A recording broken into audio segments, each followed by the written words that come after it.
የሱዳን ጦር በብሉ ናይል ግዛት አዲስ በከፈተው ጥቃት በኢትዮጵያ ድንበር አቅራቢያ የሚገኝ የአማጽያንን ምሽግ መቆጣጠሩን አስታወቀ።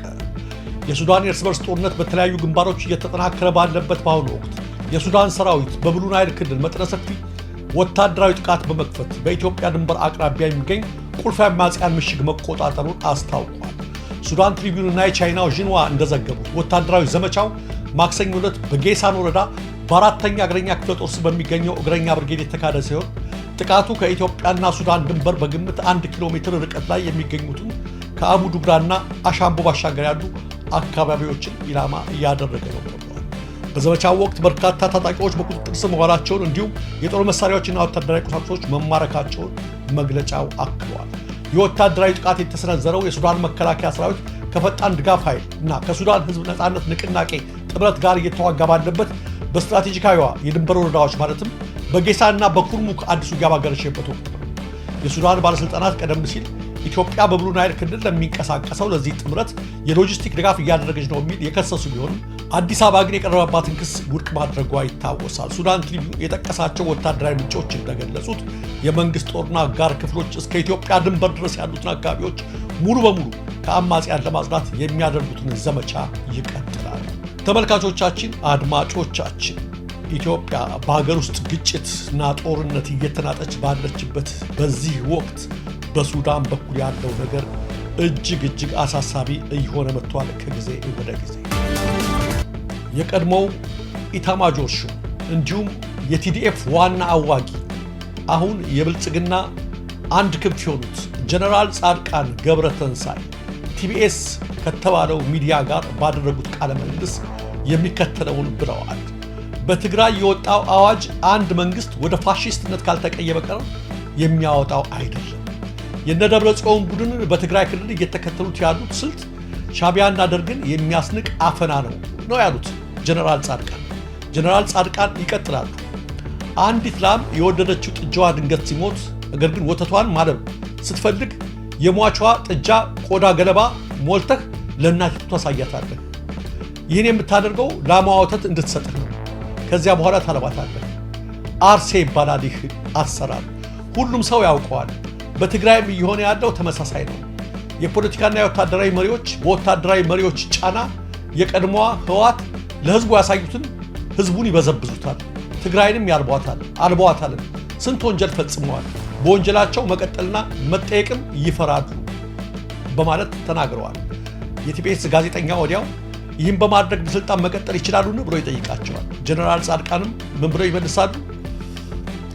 ደርግ እንዳልቀጠለ ሁሉ እነሱም አይቀጥሉም የሚል ምላሽ ይሰጣሉ። ተመልካቾቻችን፣ አድማጮቻችን እንግዲህ በትግራይ ወታደራዊ አፈና ተጀምረዋል፣ የግዳጅ ምልመላ ተጀምረዋል የሚል ሂውማን ራይትስ ዎች አውግዘዋል። እንደዛ አይነት ነገር አለ። ነገር ግን በጧቱ ውይይታችን እንደተናገርኩት ይሄ ከብልጽግናዎች ሲመጣ ለመስማት ይቀፋል።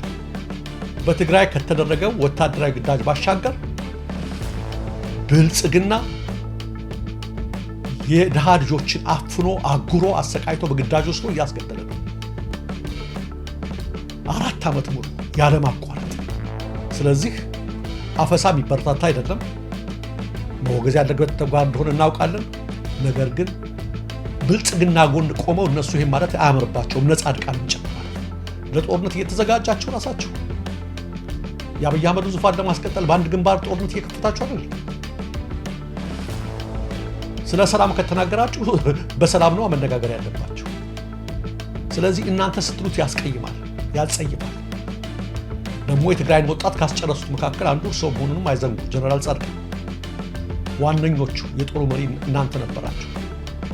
ስለዚህ ዛሬ ጻድቅ አትጫወቱ፣ ፈሪሳዊ አትጫወቱ ለማለት ነው። ተመልካቾቻችን በእናንተ ሲነገር ይሄ ነገር ያስጸዳል። እናንተ የሰላም ሐዋርያን ስትሉ አይዋጠንም ለማለት ነው። ተመልካቾቻችን፣ አድማጮቻችን ሌላው በሰላሌ የአርሶ አደር መንደሮች እየተቃጠሉ እንደሆነ በትናንትናው ዕለትም ዘግበናል። በዛሬው ዕለትም የቪዲዮ መረጃዎች ደርሰውናል። እንደምትመለከቱት ነው እንግዲህ የብልጽግና ሚሊሻዎች፣ የኦሮሚያ ልዩ ኃይሎችና ወታደሮች ሳይቀሩ ልጆቻቸውን ለኦዳ ወይም ለኦሮሞ ነጻነት ሰራዊት አሳልፈው ሰጥተዋል ወይም ሄደዋል ያሏቸውን የአርሶ አደሮች መንደርና ቀዬ በዛሬው ዕለትም ማቃጠላቸውን እንደቀጠሉ ከስፍራው ተያይዞ የደረሰን ተንቀሳቃሽ ምስል ማስረጃ ያመለክታል። ተመልካቾቻችን የቱርክ መንግስት የማር ገብርኤል ገዳም መሬቶችን ለሶሪያ ኦርቶዶክስ ቤተክርስቲያን መለሰ። የአገሪቱ መንግስት የ1800 ዓመት ዕድሜ ባለቤት የሆነውን የገዳሙን መሬቶች የመለሰው የቱርክ ሪፐብሊክ ፕሬዝዳንት ረሲፕ ጣይፕ ኤርዶጋን በአንካራ በሚገኘው ቤተ መንግስት ብፁዕ ቅዱስ ማር አግናጢዮስ ኤፍሬም ዳግማዊ የሶሪያ ኦርቶዶክስ ቤተክርስቲያን ፓትርያርክን ተቀብለው ማነጋገራቸውን ተከትሎ በጉብኝቱም ስለ ሶሪያ ኦርቶዶክስ ቤተክርስቲያንና በቱርክ እንዲሁም በአካባቢው ስለሚገኙት ምዕመኖቿ ሁኔታ ሰፊ ውይይት ተደርገዋል። ቅዱስነታቸው የገዳሙ መሬቶች ለቤተክርስቲያኑ ታሪካዊ ንብረቶች መሆናቸውን መንግስታቸው ተረድቶ እንዲመለሱ ላደረገው ድጋፍና ትኩረት ለፕሬዝዳንቱ ምስጋናቸውን ገልጸዋል። በተጨማሪም በኢስታንቡል የሚገኘውን የቅዱስ ኤፍሬም ቤተክርስቲያን ግንባታ ለመደገፍ ላደረጉት አስተዋጽኦ ፓትርያርኩ ጨምረው ምስጋናቸውን አቅርበዋል። በተካሄደው ውይይት ላይ በቱርክ በሚገኙት የቤተክርስቲያኑ ተቋማትና ምዕመናን ጉዳዮች ዙሪያ ቀጣይነት ያለው ግንኙነትና ትብብር ማድረግ አስፈላጊ መሆኑን ተገልጿል።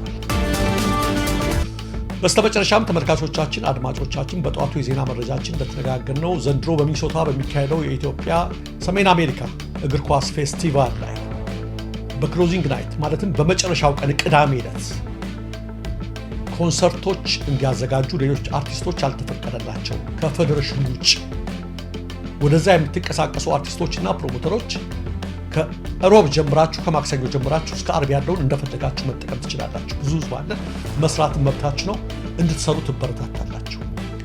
ቅዳሜ ቀን የፌዴሬሽኑ ቀን ነው። ቅዳሜ የመጨረሻው ቀን ብዙዎች እንዳለባቸው ነግረውናል። ስለዚህ በቅዳሜ ቀን እነ ነዋይ ደበበ እናዘጋጃለን እዛ ብላችኋልና ካሁኑ ቀናችሁን አስተካክሉ። እናንተ የወሰዳችሁ ፕሮሞተሮች እንዲያስተካክሉ ካሁኑ ጥሪ እናቀርባለን። የዚያን ቀን ፌዴሬሽኑ ያዘጋጃቸው እነ ግርማ ተፈራ፣ እነ ህብስት ጥሩነህ አሉ የተለያዩ አርቲስቶች ያኔ እነሱ የሚያዘጋጁበት። ስለዚህ ወደ እዚያ የምታቀኑ ኢትዮጵያን በሙሉ በመጨረሻው ቀን ቅዳሜ ኮንሰርት መግባት ከፈለጋችሁ ማለት ነው፣ የራሳችሁ ፍላጎት ነው መግባት ከፈለጋችሁ ራሳችሁንም ተዝናንታችሁ ፌዴሬሽኑም የምታግዙት ፌዴሬሽኑ የሚያዘጋጀው ኮንሰርት ስትገቡ ይቻላል። የኢትዮጵያን ድምፅ መሰማት አለበት፣ መከባበር አለበት፣ መደማመጥ አለብን፣ እጅ ለእጅ መያያዝ አለብን፣ በሁሉም ነገር ህብረታችንን ማሳየት አለብን። ስለዚህ የተሳሳታችሁ በዛ ቀን ማስታወቂያ ያወጣችሁ እንድታረሙ ከወዲሁ እድል ይሰጣችኋል። አናረም ካላችሁ ህዝቡ ይቀጣችኋል። ስለዚህ ሌላው ህዝብ ወደዛ መግባት አለበት ማለት ነው። በዚህ ጉዳይ ተጨማሪ የተለያዩ መረጃዎች በየጊዜው ካሉ እናሳውቃችኋለን። ተመልካቾቻችን፣ አድማጮቻችን የሰዓቱ መረጃዎች እነዚህ ናቸው። እንግዲህ ከአንድ ሰዓት ተኩል በኋላ ደግሞ ምክክር ኮሚሽኑ ምን እንደሚል ሁላችንም እንሰማዋለን። ተመልካቾቻችን ለትክክለኛ ለወቅታዊ ለፈጣን መረጃዎች እንዲሁም ለቁም ነገር አዘል ዝግጅቶች ደር ፕሬስ ሊከታተሉ ኢትዮጵያ ሀገራችን ምስራቅ አፍሪካችን በሰላም በአንድነት በሞገስ በነፃነት በፍቅርና በክብር ለዘላለም